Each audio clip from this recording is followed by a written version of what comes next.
Welcome back. I am चमत्कारी sir. अभी आप पढ़ेंगे रेनबो सेकेंड का पोइट्री सेक्शन का lesson 1 sweetest love I don't को, और आपको देखते समय ही इसका ऑब्जेक्टिव संपूर्ण रूप से पूर्ण रूप से याद हो जाएगा और आपको हमेशा के लिए जिंदगी भर के लिए। तो आइए हम शुरू करते हैं एक ऑब्जेक्टिव, लेकिन उसके पहले ध्यान दीजिए इसके बारे में कुछ जानेंगे। हम यहाँ देखेंगे स्वीटेस्ट लव, यहाँ है sweetest love, love sweetest love, इसको लव नहीं पढ़ेंगे, स्वीटेस्ट लव, लव।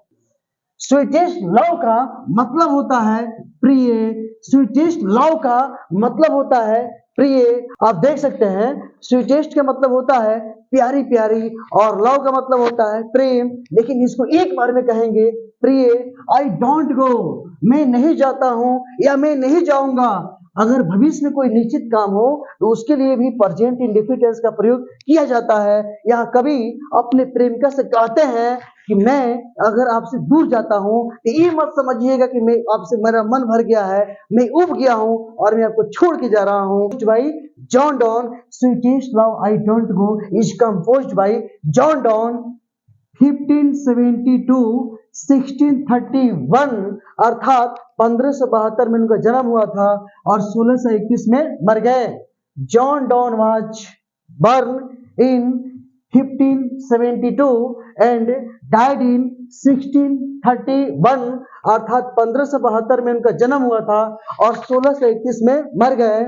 इसका मैं ट्रिक बता दूं आपको, इसका ट्रिक होता है 15 16 बहिर 31। अब ध्यान दीजिएगा 15 16 बहिर 31, 15 16 को जोड़िएगा ना तो 31 हो जाएगा, और बहिर का मतलब होता है 72, और इस दोनों को मिला दीजिएगा ये बनेगा 1572, और इस दोनों को मिला दीजिएगा तो हो जाएगा 1631। और इस चमत्कारी ट्रिक के माध्यम से आप इनके बर्न और डाइट दोनों याद कर सकते हैं, आप दोनों इसको जान सकते हैं। ध्यान दीजिएगा sweetest love I don't go is composed bye John Donne, sweetest love I don't go is composed bye John Donne. Compose का मतलब होता है रचना किया गया, रचना किया गया, और बाय का मतलब होता है के द्वारा।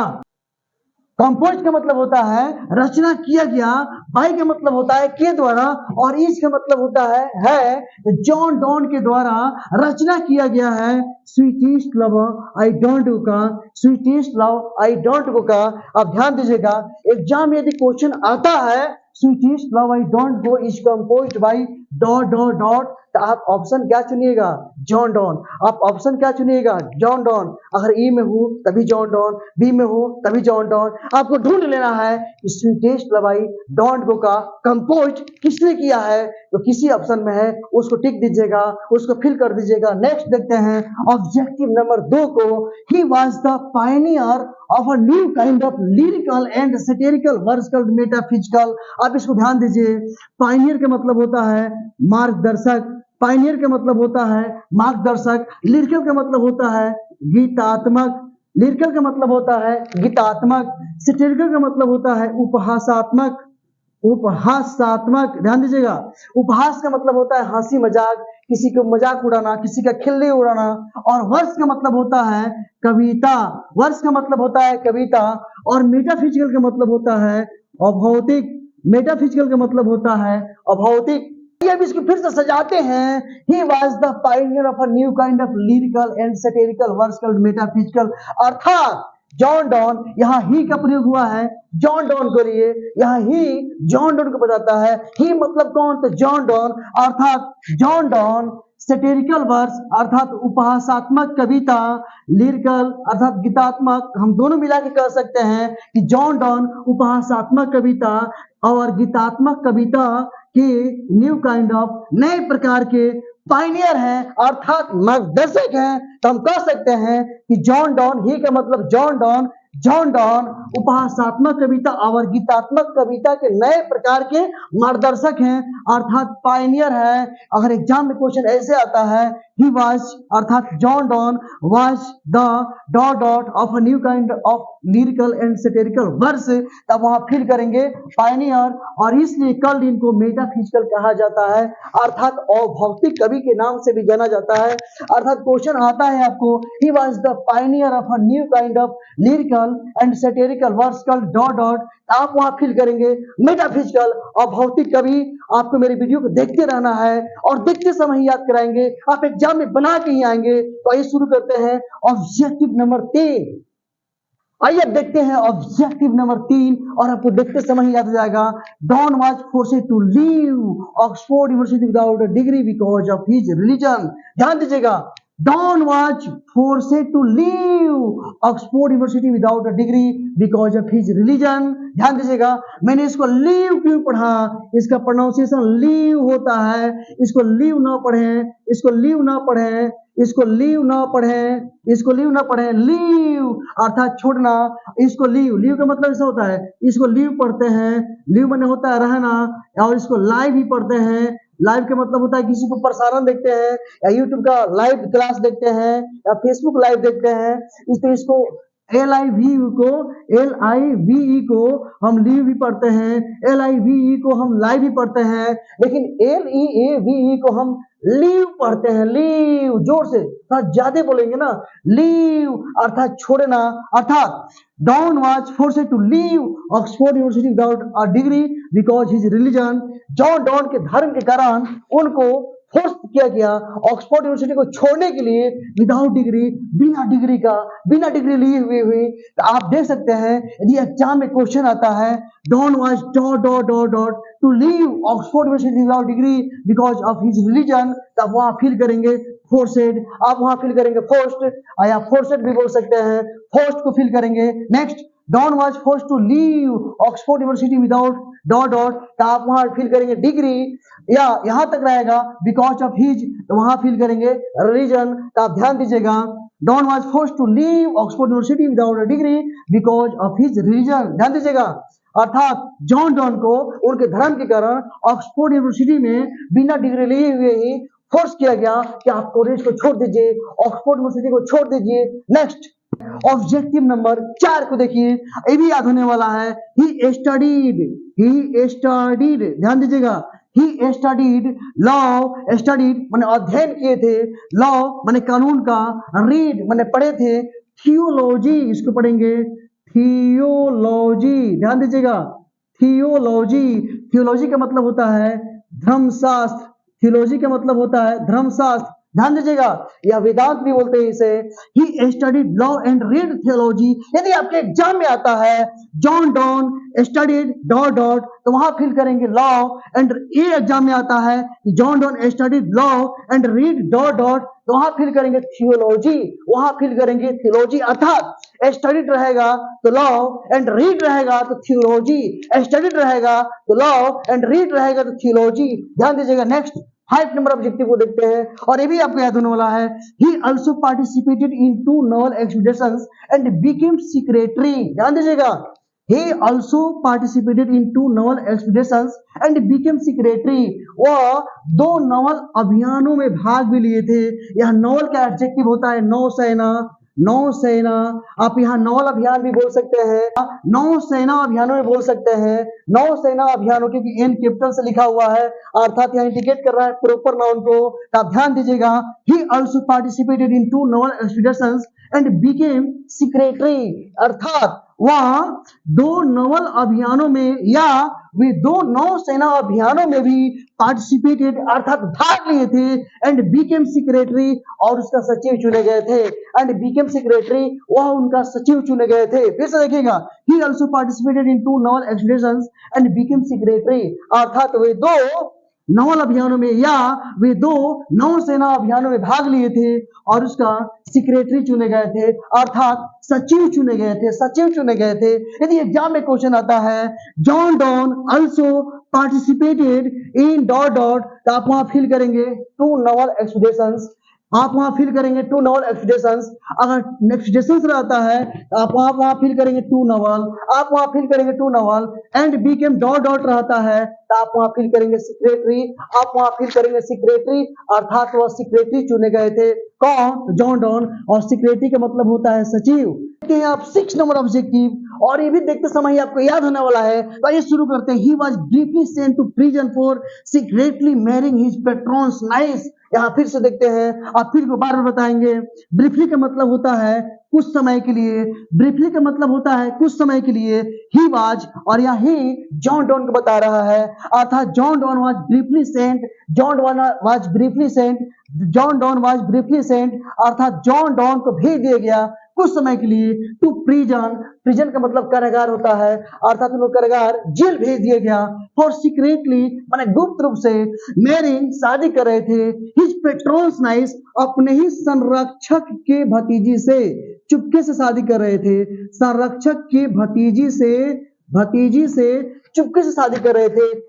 इसलिए उनको कुछ समय के लिए प्रिजन अर्थात जेल भेज दिया गया। फिर से देखते हैं, he was briefly sent to, अर्थात John Donne was briefly sent to prison for secretly marrying his patron's nice, अर्थात वो अपने ही पेट्रॉन्स नाइस संरक्षक के भतीजी से सीक्रेटली गुप्त रूप से मैरिंग शादी कर रहे थे, इसलिए उनको सेंट टू प्रिजन, उनको जेल भेजा गया। और एग्जाम में रहता है question, John Donne was briefly sent to dot dot dot dot, तो आप वहां प्रिजन फिल करेंगे, आप वहां प्रिजन फिल करते हैं। यदि अगर आएगा he was briefly sent to prison for secretly marrying his dot dot, तो आप वहां पेट्रॉन्स नाइस फिल करेंगे, आप वहां पेट्रॉन्स नाइस फिल करेंगे। ध्यान दीजिएगा, अर्थात वो अपने ही संरक्षक के भतीजे से चुपके से शादी कर रहे थे ना।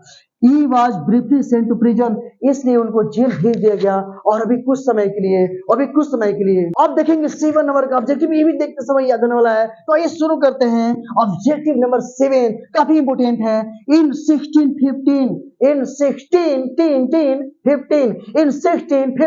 तीन बोलेंगे, 19 तक ले तीन बोलते हैं, और 20 से टी चाय।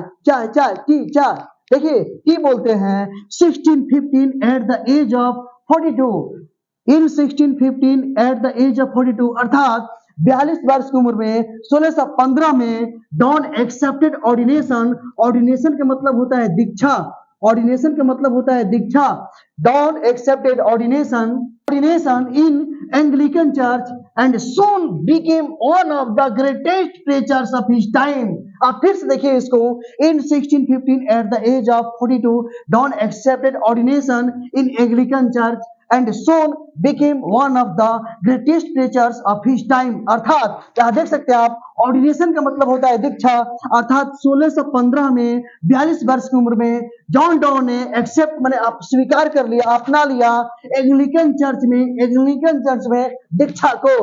अर्थात 1615 में जॉन डॉ ने एंग्लिकन चर्च में दीक्षा को अपना लिया, पूरे संसारिक मोह माया को छोड़ दिया और धर्म के प्रचार में लग गए। धर्म से उनको तो पहले से ही लगाव था ना। In 1615, at the age of 42, John accepted ordination in Anglican Church and soon became one of the greatest preachers of his time. John डॉ ने 1615 में 42 वर्ष की उम्र में ऑर्डिनेशन दीक्षा को अपना लिया, और कहां पे, तो एंग्लिकन चर्च में दीक्षा ले लिया, अर्थात सांसारिक मोह माया को त्याग दिया, छोड़ दिया, और धर्म के प्रचार करने लगे, धर्म के लिए उपदेश देने लगे। And soon Beckham one of the greatest preachers of his time, अपने समय के सबसे महान उपदेशकों में वन, माने वो भी अपने स्थान को प्राप्त कर लिए, वो भी महानता को प्राप्त कर लिए। जॉन डॉन 1615 में 42 वर्ष की उम्र में एंग्लिकन चर्च में दीक्षा को अपनाकर और सभी ग्रेटेस्ट महान प्रीचर्स में अपना प्रथम स्थान, अर्थात उसमें भी प्रथम स्थान, अर्थात महानों में भी अपना स्थान बनाने के काम किए जॉन डॉ ने। आप यहां देख सकते हैं, in 1615 at the dot dot at the in 1615 at the age of dot dot, तब आप वहां फिर करेंगे 42, अर्थात 42 वर्ष की उम्र में उन्होंने एंग्लिकन चर्च में दीक्षा लिया था। डॉन एक्सेप्टेड डॉट डॉट, तो आप वहां फिर करेंगे ordination in dot dot dot, तो आप वहां फिर करेंगे Anglican church and soon Beckham one of the greatest, तो आप वहां फिर करेंगे preachers of dot dot his time, अर्थात अपने समय में। आपने इस ऑब्जेक्टिव को देखा, फिर से रिप्ले करके देख लीजिएगा, आपको याद करा के ही दम लेंगे, बना के ही आएंगे आप। नेक्स्ट ऑब्जेक्टिव को देखेंगे, objective number 8, Donne is well known for songs and sonnets, stars and the elegies and sermons. आप यहाँ देख सकते हैं कि जॉन डॉन वेल नोन, अर्थात जॉन डॉन को बढ़िया से जाना जाता है, उनको मान सम्मान के रूप से जाना जाता है। फॉर किसके लिए? उनका रचना है songs and sonnets, songs and sonnets. और सोनेट का मतलब होता है 14 पंक्ति का कविता, 14 पंक्ति वाला कविता, 14 पंक्ति वाला कविता को हम बोलते हैं सोनेट। सोनेट और सॉन्ग्स का मतलब होता है गीत, सॉन्ग का मतलब होता है गीत, और सोनेट का मतलब होता है 14 पंक्ति वाला कविता, अर्थात सॉन्ग का मतलब हो जाए गीत और सॉन्ग्स लगा हुआ है मैंने बहुत सारे गीत। सोनेट्स का मतलब हो जाएगा 14 पंक्ति वाला कविता, इसमें भी एस लगा हुआ है, मतलब बहुत ज्यादा इस सोनेट्स अर्थात बहुत ज्यादा 14 पंक्ति वाला कविता। सॉन्ग्स में एस लगा हुआ है अर्थात एक से ज्यादा गीत, एंड सोनेट्स में एस लगा हुआ है अर्थात एक से ज्यादा 14 पंक्ति वाला कविता। दोनों को जोड़ देंगे तो बन जाएगा songs and sonnets. Songs and sonnet की रचना किसने किया है? तो जॉन डॉन। ध्यान दीजिएगा एग्जाम में आता है सटायर्स एंड द एलिजीज की रचना किसने किया था?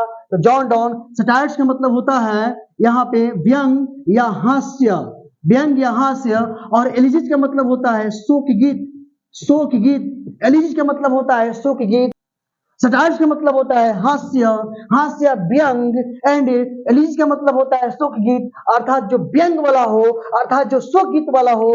ऐसे भी कह सकते हैं कि व्यंग वाला और शोक वाले गीत का रचना किसने किया? तो जॉन डॉन। अर्थात सटायर्स एंड द एलिजीज की रचना किसने किया? तो John Donne. Satires and the elegies की रचना किसने किया? तो जॉन डॉन। आप इस पे याद करेंगे। एक और रचना उनका है वो है सरमॉन्स, और सरमॉन्स का मतलब होता है उपदेश, सरमॉन का मतलब होता है उपदेश, और तीनों का रचना किसने किया है? अर्थात इनका जो वर्क है वह कौन कौन सा है? तो songs and sonnets, stars and the elegies and sermons. और सरमॉन्स का मतलब होता है उपदेश। आप देख सकते हैं एग्जाम में एक ही करके क्वेश्चन पूछता है कि सॉन्ग्स एंड सोनेट्स का रचना किसने किया था? तो John Donne. Stars and the elegies का रचना किसने किया था? तो जॉन डॉन। और सरमॉन्स का रचना किसने किया था? John Donne. सरमॉन्स पूछा हुआ क्वेश्चन है, आप क्वेश्चन में देख सकते हैं।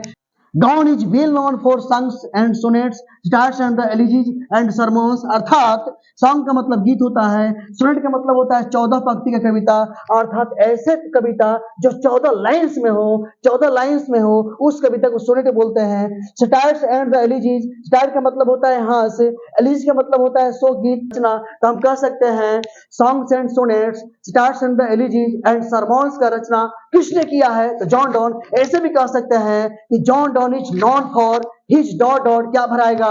Songs and sonnets, stars and the elegies and sermons. और आप इसको भी याद कर ले होंगे। तो नेक्स्ट ऑब्जेक्टिव देखते हैं, ऑब्जेक्टिव नंबर 9, और ये आपको देखते समय याद होने वाला है। Man's power is very weak. पूछा हुआ क्वेश्चन है, ऑब्लिक, इसको ऑब्लिक पढ़ते हैं, ऑब्लिक अर्थात तिरछा, या नहीं पढ़ेंगे इसे, तिरछा चिन्ह को या नहीं पढ़ते हैं, इसको ऑब्लिक पढ़ते हैं अर्थात तिरछा चिन्ह। Man's power is very weak, oblique feeble, और फीबल का मतलब ही कमजोर होता है, कमजोर होता है, और फीबल वीक का मतलब ही कमजोर होता है, फीबल का मतलब ही कमजोर होता है। कभी बोलते हैं कि मेंस पावर अर्थात पुरुष की जो शक्ति होता है इज वेरी वीक, बहुत कमजोर होता है, या फीबल बहुत कमजोर होता है। इस दोनों में कोई आएगा तब फिल कर देंगे। यदि क्वेश्चन रहता है man's power is very dot dot, weak भी सही है और फीबल भी सही है। यदि क्वेश्चन रहता है कि man's power is very dot dot, weak भी सही है और फीबल भी सही है, अर्थात फीबल वीक का मतलब होता है कमजोर। कभी बोलते हैं, कभी बताने का काम करते हैं कि मेंस पावर अर्थात पुरुष का शक्ति कमजोर होता है, बहुत कमजोर होता है, और बहुत जल्दी ही वह किसी भी स्त्री पर मोहित हो जाते हैं। इस तरह से आप इसको याद कर सकते हैं। यह पूछा हुआ क्वेश्चन है। नेक्स्ट पढ़ते हैं ऑब्जेक्टिव नंबर 10, ये भी VBI है। The poet loves his beloved, the poet loves his beloved, अर्थात कवि प्रेम करते हैं हिज बिलव्ड, अपने प्रेमिका से। यदि क्वेश्चन रहता है the poet loves dot dot, the poets love his dot dot, तब वहां फील करेंगे ही बिलव्ड, बिलव्ड। अगर क्वेश्चन रहता है द पोएट लव से हिज डॉट डॉट, तो आप वहां फील करेंगे बिलव्ड, और बिलव्ड का मतलब होता है प्रेमिका। एक 10 ऑब्जेक्टिव ही जान है, आएगा तो इसी में से आएगा, इससे बाहर कुछ नहीं आएगा। यदि मेरा वीडियो अच्छा लगा है तो सब्सक्राइब, फिर से मैं बोल रहा हूं कि कर दीजिए। तो आप मेरे next objective song of my self के लिए इंतजार करें। Thanks watching this video.